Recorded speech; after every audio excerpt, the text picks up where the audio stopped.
So therefore, my opinion, again, anyone else's, just because I state it doesn't mean it's gospel, right? It means that that's what I think, right? So my opinion is that mobile home parks that are owned by the park is not a good thing. All right. So, how would a bank value a mobile home park when qualifying a loan? There is actually an NADA guide, which is very similar to a car value, that they give values to that piece of property, but it will certainly depend on the condition, just like it does of a car.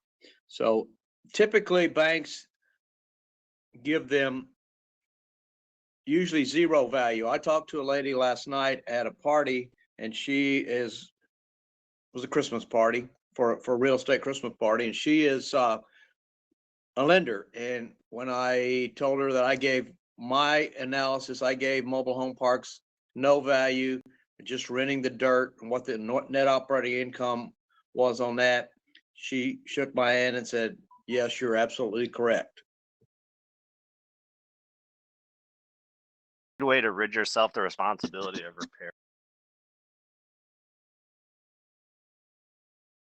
I'm not sure if this is legal in every state. I don't think it's, but you can bend the rules at some respects. You could either do a lease with an option to buy, but you can always owner finance these properties to someone that's living there. There's a gentleman named Lonnie Scruggs, and he was into that business. He's since passed away.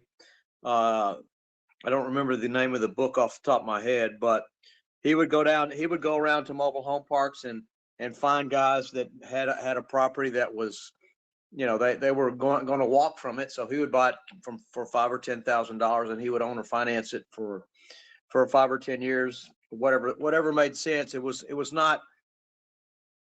how much down and how much a month. So whatever he could get, and he used a HP10, which most of you probably don't even know what an HP10 is. It's an old reverse Polish calculator for calculating loans, and he gave some formulas, and he would get 50 to 75% annual return on that. And I do remember the name of the book. It's called Deals on Wheels by Lonnie Scruggs. What would happen if you were to place a mobile home, an actual shipping container? Maybe we can go back to that question. They can. I don't quite understand that question, but we can go back that one again, or we can answer it after the meeting's over, whatever makes sense. All right. So the next question is, what is the difference between an RV size standpoint versus a mobile home? Yes, an RV has a less than 400 square foot footprint. Okay, that's, in typical park model RVs, which are the ones that are nicer that are used today, are front loads, and they're 395 to 399 square feet. They have a personal property tax, and therefore they are not taxed even if they are on raw land. A mobile home is greater than 400 square feet, and it is taxed as a personal property if it's in a park, but if it's on a piece of land, it's more like real property. And the real property is, like a land home package. Personal property is very similar to an automobile. Going I back guess one more so. time. Say Going again. back. Going back one more time to a previous question where you said park or personal homes aren't good. What if the homes are new, brand new homes? Does that make a difference? Yeah, a newer home does make a difference. However, all homes have a air conditioner, a water heater, a bathroom, and a kitchen, and a roof that can go bad. I was working with a gentleman and on an apartment site down in San Antonio. He's a mentee of mine, and I was amazed. This was the first time I had looked at an apartment site in a while, And a mobile home park with park-owned homes is very similar to a multifamily in that respect. I was going, well, why do you have to look? I was just, it was a new game for me having to go look at the age of the HVACs, the age of the hot water heaters, and the condition of the roof. I think, again, personally, renting land is very, very hard to beat. I've had a park in Lowell, Arkansas for 4 years. It has 10 spots rented and one house on it. And the only problem I've had is that the house has had some issues. So the answer is yes, but with legalese there. I'm just that's my own personal opinion, of course. Great. Felicia, you have a pretty long question. We could talk about that at the end if you want. Okay, that would be great. Thanks. Jim, when you're doing analysis, how do you evaluate a mobile home park? Is it similar to multifamily, or what differences? Yeah. From the net operating income, the analysis is very similar. However, there are some traits that are more common in a mobile home park because many of these parks are quite old. There are some older apartments where you did not have separate meters. So typically the only difference that I can really think of off the top of my head is the difference in the utility structure. So you have to take the fact that the water and electric and all the other utility structures are generally at sometimes, uh, especially with an older owner, are lumped in. So and of course there are all bills paid apartments, but it's not as similar as the mobile home park structure there.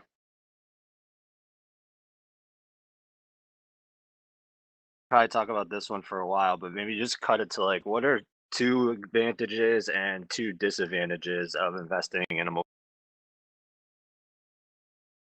Yeah, we could talk about that for a while. And again, I have not given that one a lot of thought, but I will say that the one advantage of very, very strong advantage of a mobile home park is that the average length of stay for a client is 11 years. 11 years. Okay. The disadvantage is the typical clientele in a not a luxury mobile home park. There are some of those, is not that great. But if you buy a park and you get rid of the riffraff, if there is any, meth labs, et cetera, like that, and then you put a gate in, and you can control the entry. Therefore, you would keep the trouble out. Let me see if I can think. Well, another advantage of a mobile home park is that you have much less damage uh, if you're renting the land only. Uh, so the rent the amount of expenses is much less, and I think that you could probably automate the mobile home park much easier than you could for an apartment site. Again, you have very little maintenance that needs to be done, and it's in that respect, it's somewhat like a self-storage facility. All right, so we're about to switch to RV parks. Anyone want to post a few questions or open up your mic about mobile home parks? The gentleman just said something. Who is paying for the electric and the water, and how is it situated on the park? So I can get an understanding on that portion. Okay, I did hear that. Okay, typically a multifamily apartment and newer mobile home parks separate the gas, electric, and water. An older mobile home park, they lump it in all bills paid. Okay, so you let's just say a mobile home park average rent of a mobile home park is $550, and you've got $150 worth of utilities there. So it would be $700 all bills paid if it's done properly.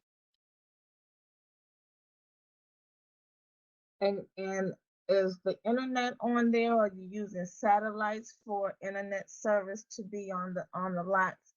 And is that a part of the fee also to the user? That's a very good question.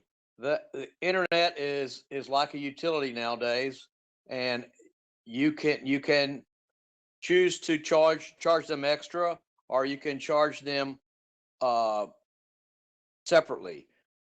One of the strategies that I have used on an internet is that I get the internet for $20 a month. I'm just giving an example, and I upcharge that to something less than retail. Let's say retail is $50 a month, so I charge the individuals $45 a month.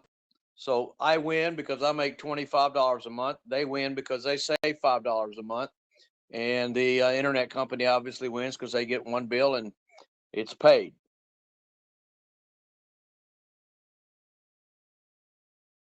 Okay, that's all my questions for right now. Thank you. Thanks a lot. Yes, this will be recorded. All right, so RV parks, you're going through this right now, Jim.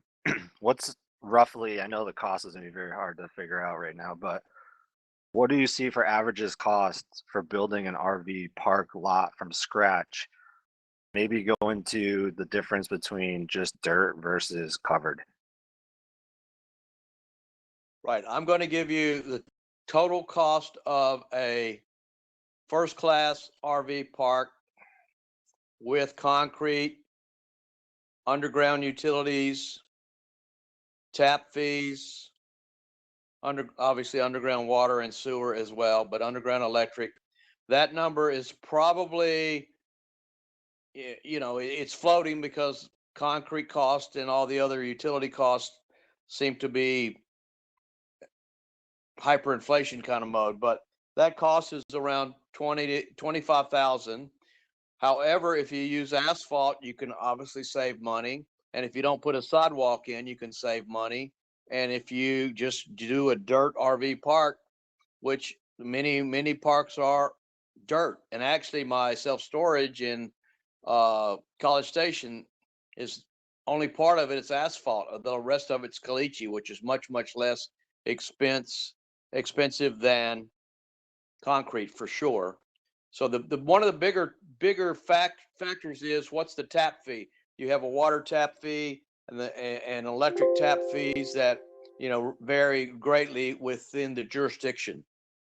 So 20 to 25,000 is the number that is typically used for starting point, and then you've got to get a very detailed analysis done. I have working on a park up in Georgetown, Texas, and we have the $20 to $25,000 price that we're going to put in there. And then if the gentleman is interested, then we'll work a deal with him and get some more detail. And sometimes you have to, there's lots of detail on these analysis, and sometimes so you may have to pay to get a bid. So what about a rough estimate if you actually made some covered RV parking spots? I just did some covered RV spots at my self-storage in College Station, and I'm going to hedge my bets a little bit because I did it a year ago. I did it for 77,000, and I'm going to say 100,000 for 10 spots. So 10,000 a spot. Those spots are 12.5 feet wide by 48 feet long, 18 feet and 21 feet on the height. So, and it's covered, and that's not fully covered. That's a 10 unit spot that's covered on 3 sides, where you have the 10 by 100, 48 by 125 spot has 10 spots there, and it has covering on 3 sides, not 100% coverage of each individual spot. It's going to be a little bit more because the 10 is going to be a little bit more as well. One of the things that I did add to that was an electric. Okay, I get 150 for a spot with no electric, and I get $195 for a spot with electric. These guys just use the electric for trickle charge. At least in Texas they do, because it never freezes, very rarely freezes here, and the electric bill's probably $2 or $3 a shot, right? So that's preferred if you can get somebody to put. The electric was like, and that was in the total cost of my 10 space covered RV spot. So let's raise it up to, it was 77,000, but let's raise it up to 100,000 just because it was done a year ago. That's for 10, so 10,000 a spot. And what's the income difference if you the open space versus covered? Are you making a lot more money? Is it worth it? Definitely worth it, Mike. My open spaces, I've got 47 open spaces, and I'm getting 55. I could be getting $65. So, and I'm getting 150. Let's say I'm averaging $175 versus $65, and it's it's a 20 to 30% cap rate. But you have to consider the land. But I've already got the land there as well. So the short answer is yes, yes, yes. So it's about $100 a month more to have coverage or Right, covered. $100 more a month, and I pay 10,000 for it. That's damn good, right? Yeah. Obviously, rates vary throughout the country, but yours is. Yeah, absolutely. It could be. Rates are much higher in Austin than in College Station. I mean, you could get. I talked to somebody yesterday, and you could get 250 for a covered RV storage in Austin.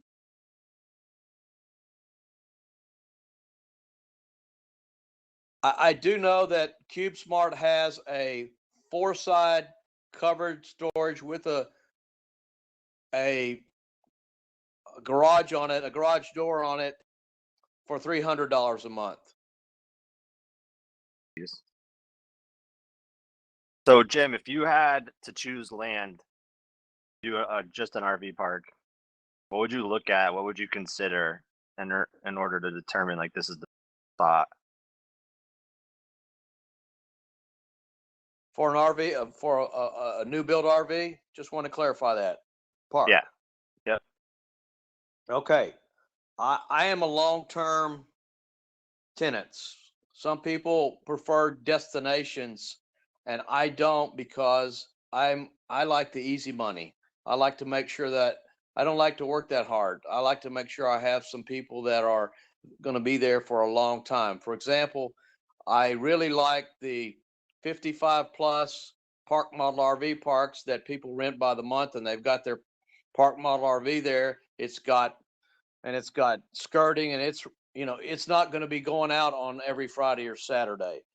There are so I believe my best guess, my preference is for an RV park is something that is 3 to 5 miles from a grocery store with some population center, maybe 20 miles from a larger city. A larger city would be 35 to 50,000 minimum. A perfect spot would be, and I'm looking at this particular spot right now. It's 20 miles from San Antonio, which is San Antonio is a huge city. It's well over 2 million, and it's very, very close to a lake that has bass fishing, and it's 3 to 5 miles from a Walmart or HEB.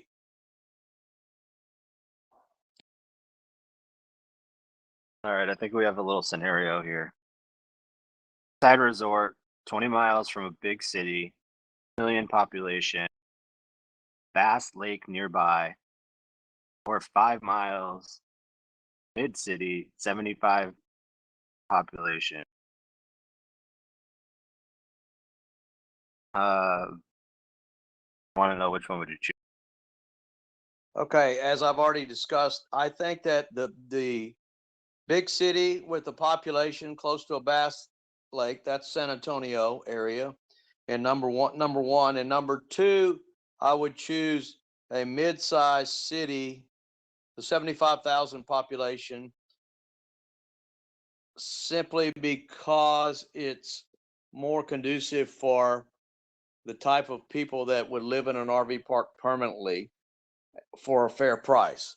And the city, a huge city with a population over 2 million, I think you have to make sure that it's priced correctly. I live very, very close to an RV park. I walk my dog past it every day. It's less than 3/10 of a mile from my house.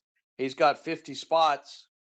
He's only got two spaces filled, and this is a very, very brand new upgrade. I think he must be charging too much money. I believe he wants $1,000 a month for a an RV spot, which could be pretty prohibitive for the city of Austin. However, if you look at Colorado, the prices are much different there. I was talking to a lady in Pagosa Springs, and it's nothing. It's 1/100th the population of Austin, and they're getting $750 a month. So again, it depends on the location, but I think I've given you my, and in the Lakeside Resort, I was looking at a Lakeside Resort property for an investor. I had no desire to purchase it. Uh, in the winter, they shut down, and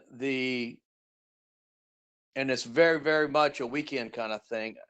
Again, I prefer making sure my mortgage is covered by someone that's going to stay there for at least a year.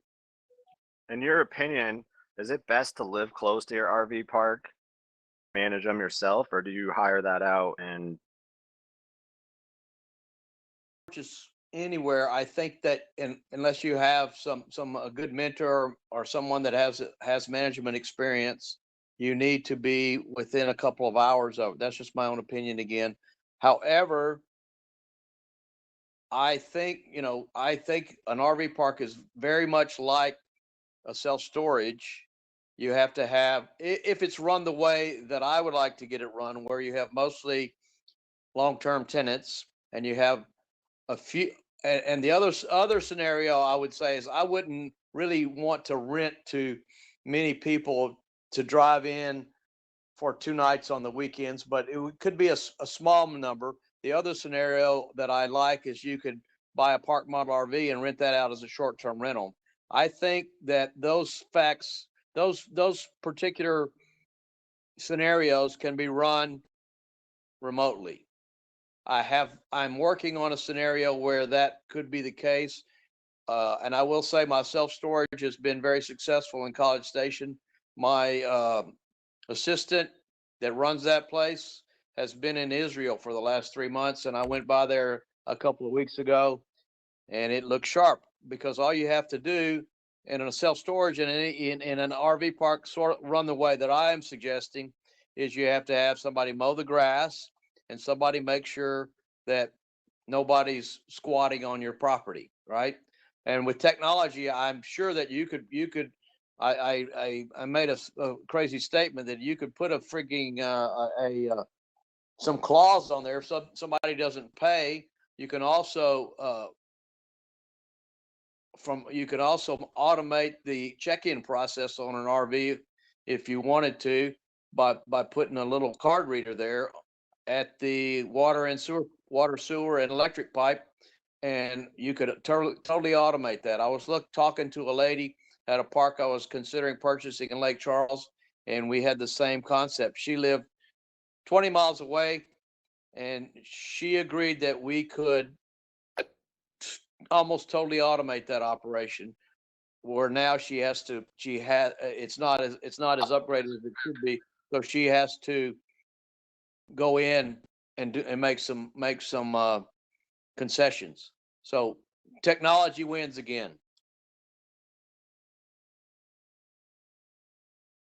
Jim, if you could only choose one to invest in, what would you pick? Self-storage or an RV park? That's a tough question because I have one of each. I'm concerned that self-storage can get overbuilt at some point where I think, there's only so many people that need a place to store their junk.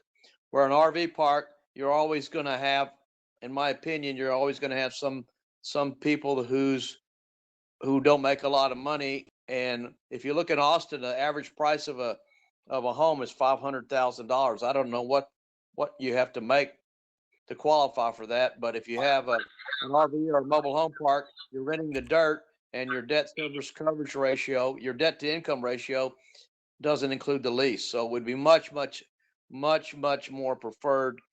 In my opinion, I'm going to say an RV park with some caveats, but an RV park is my. So speaking of RV parks, if you have an RV park, what other ways can you have income? I know you already mentioned, I would assume you can do the same thing for them, charge them internet.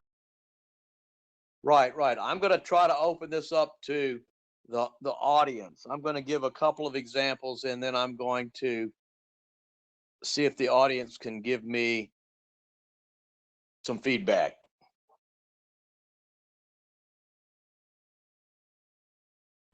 We've already talked about the long-term tenant. We've also talked about the short-term tenant that is renting just a space.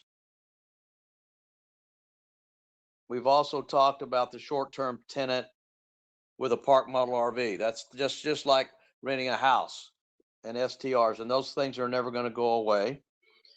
So my question is, what do you think if you have a person that just moved from a 2,000 square foot house into a park model RV? What do you think they may need to have that to store their junk? A storage facility like next door to each other? You win the prize, Melissa. Yes.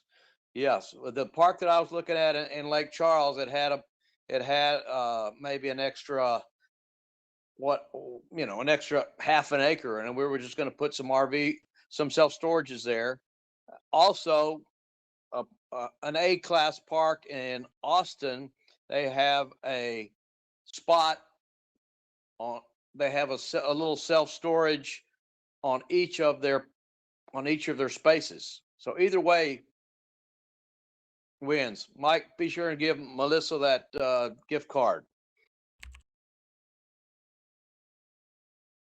Okay, I talked a little bit about electricity, wholesale to resale. If I didn't talk about it today, we've talked about it in the past and it's very similar to the internet. Okay, so what is another state of the art way of maybe saving, maybe not even paying for the electricity at all, or paying very minimal cost for electricity?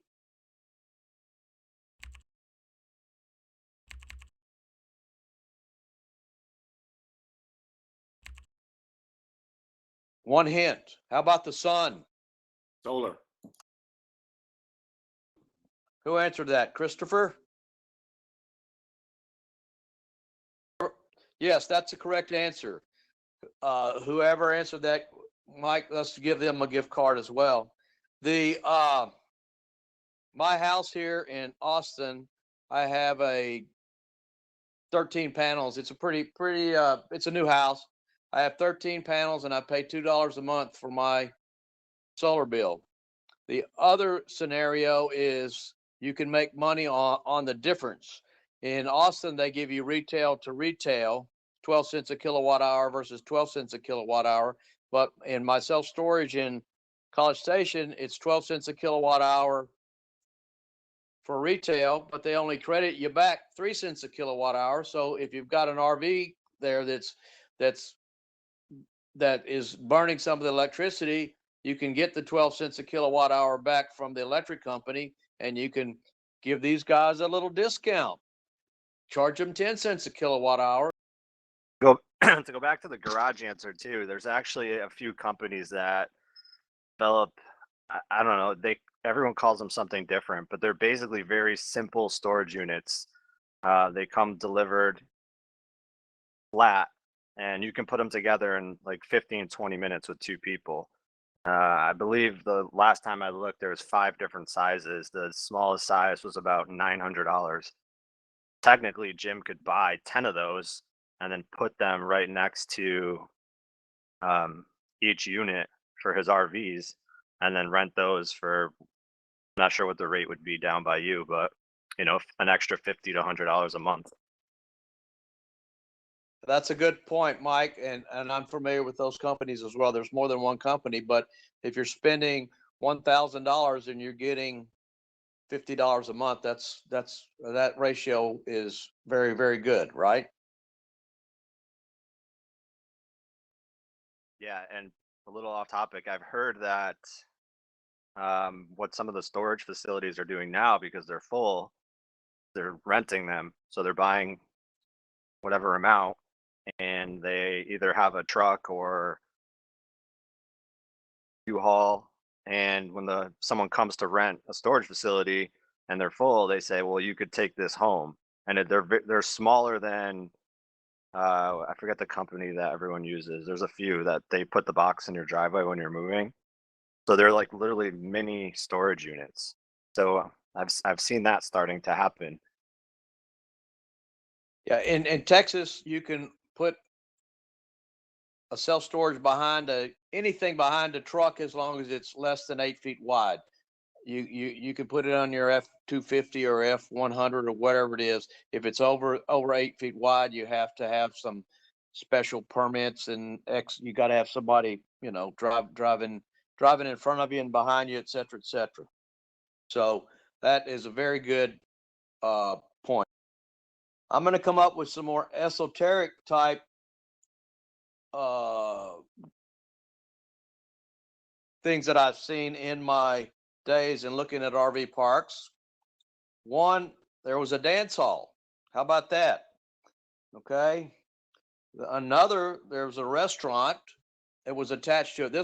I looked at this particular park 2 weeks ago, and I'm probably going to see if I can make an offer on this. My real estate referral partner has COVID, so I need to chat with her. And this park was a 50-acre park. It was in Lake Sam Rayburn, so that's a destination. But it's many growing up in Southeast Texas. There's a built-in retirement community. My graduating class happens to be turning 65 for the most part this year, and you're looking at 75 miles from Beaumont Port Arthur, 75 miles from Lake Charles, and you've got maybe 500,000 people there that are living there.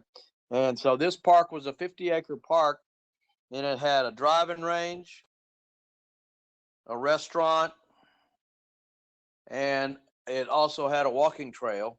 You obviously don't want to charge anybody to walk their dog.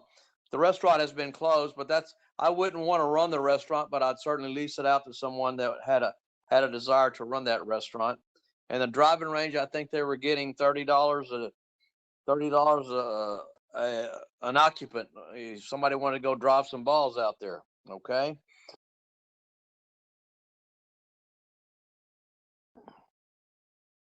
Now here's another one for some thoughts. A 400 square foot RV maybe have a little bit of trouble with the washer and dryer connection, right? So you could have a washateria. You can either go up or down on that mode. What could you could do? Give me some ideas of what you may be able to do going up in value, or answer I'm looking for. But yes, you can do affiliates with anyone, right?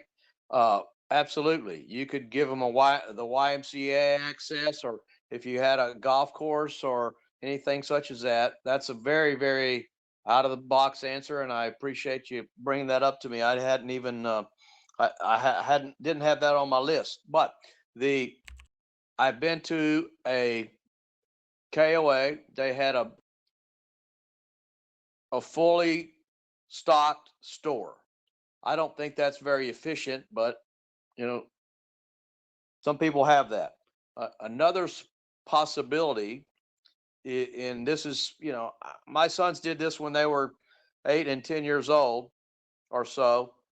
They had a soda machine or a Coke machine, as they're called in Texas. They made $100 a week, and we filled it up once a week. And you could also do the nuts and the candy bars and all that kind of stuff. I think that's more applicable to my way of doing business, because I can hire somebody to go out there once a week and do that versus having someone go out and work 40 to 50 hours a week. That's just my own opinion. Here's a different one for you. What do you guys think about glamping? The term glamping, glamorous camping. Do you think that that may be viable in a small unit, a small section of an RV park? I think it might be tough to do in an RV park. I think it depends on what's there. Glamping is supposed to be this glamorous setting, and it's kind of about the experience that people get. And I don't know how it would do in a RV park as much as like its own kind of destination might be better. That's a very good input, Felicia. I'm considering doing some glamping, and I may not, based upon what you just told me. It does have to be the right location, and you would have to at least subdivide it from the main section of where the main RV park is my assessment based upon what you just told me. Would you agree with that? I would, and I think if you had like a more upscale RV park, you could certainly do some of that glamping. Because I think that today's more modern families don't necessarily have all this camping gear that they keep. And if there were a campground or a mobile home park where they could go and just rent that, and it was this wonderful experience, I think it would be very successful, but I think it has to be the right setting. Okay, we agreed to agree there. I agree with that assessment. It has to be the right setting, and I'm not sure that I have the right setting on one of the locations that I'm looking at in Lake Charles, but I'm looking at one in San Marcos, Texas, which is 30 miles south of Austin, and I'm thinking it may be a good candidate for some glamping.